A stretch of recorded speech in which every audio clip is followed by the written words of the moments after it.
Hello everyone and welcome back to our YouTube channel. In this video, I'm going to show you how to fix Libby app not working. First, we'll start with something very simple yet powerful.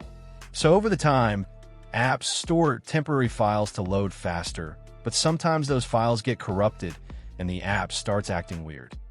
To resolve this issue, we will first head over to our device settings. From here, scroll down and tap on General.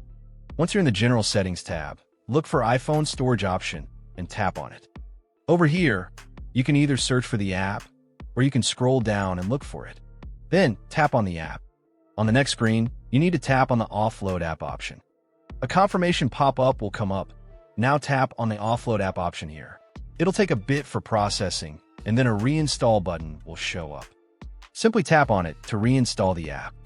This should resolve the issue, but if it doesn't, then you need to check if the app is running an older version. Head over to App Store. From here, double tap on this search icon in the bottom right corner, and then search for the app. Once the app comes up in the search result, and if you see this update button right next to the app, simply tap on it to make sure you're running the latest version of the app.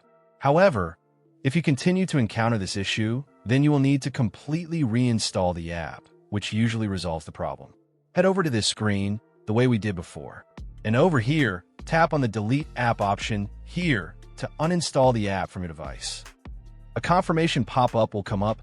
Now tap on the Delete option here. Once uninstalled, open up App Store and search for the app in the search bar. After the app comes up in the search result, simply click on this cloud icon to install it back onto your device. Hopefully, this resolves the issue. If it does, consider sending a super thanks to support our channel. And also don't forget to hit the subscribe button. We'll see you in the next video.